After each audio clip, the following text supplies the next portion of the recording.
So all of this, I'm wondering, it's kind of pointing to a question that I have in terms of just living in a strange, time.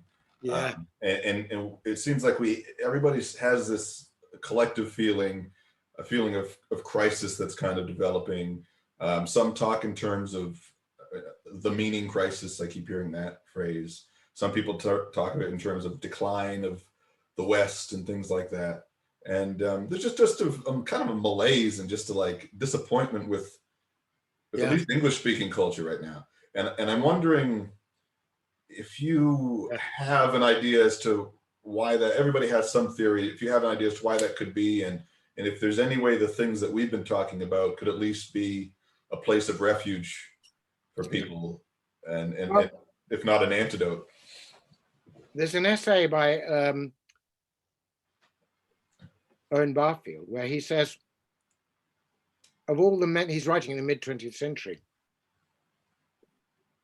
of all the menacing signs in this century, says the worst is the crisis of meaning. It seems that the more we come to know about the world, the less we can find any meaning in it. Mm-hmm. Eliot, writing at about the same time, in the Choruses from the Rock, which is one of his less well-known works, he has this, as it were, stranger ask the question that we need to have asked. And the question, it takes two questions, related questions. He wrote this in the 1940s, so it was before the computer and the information age. So it's astonishingly prophetic. These are the two questions. Yeah. Where is the knowledge we have lost in information? Where is the wisdom we have lost in knowledge? So do you see how that immediately introduces a hierarchy between information, knowledge, and wisdom? Yeah. You can have as much information as you like, but unless you have the knowledge that tells you how to order the information and what its significance it is, the data is meaningless. Yeah. Then you can accumulate knowledge. But the more knowledge you accumulate, the more you need to know whether that's good knowledge or about what to do with the knowledge, whether it's right to act on the knowledge or not, what the knowledge tells, whether the knowledge is only of things out there that you can manipulate and never of what it is in here, who's doing the manipulating and why. Yep. So you need wisdom. So he's basically saying the more information you've got, the more you need knowledge. The more knowledge you've got, the more you need wisdom. But actually, we've lost the knowledge in the information and lost the wisdom in the knowledge. Yeah. Yeah. So I think that's part of the nature of the crisis. And what Owen Barfield in the essay is called The Coming Trauma of Materialism. And basically he says the way we're living and the way we're seeing the world is unsustainable because it's unreal. And the bit of reality that's missing from the reductive scientific account of the world and of ourselves as just machines to be reprogrammed, all that stuff. Yeah. The bit that is the missing knowledge is only accessible by the imagination. Yeah. And because we've downgraded the imagination, we actually haven't got the right instruments to find out who we are and where we're going. And we need to re-engage the imagination is basically what Barfield says. And I think out of the crisis that I mean, obviously we're in this temporary pandemic crisis, but in a way that's simply amplified a bigger crisis. It's sped everything up. Yeah. Basically, we're going to need to re-engage the imagination. And in fact, that is happening. Yeah. I mean, it's happening sometimes in very irrational forms. And, you know, people who wouldn't believe anything will now believe everything, you know.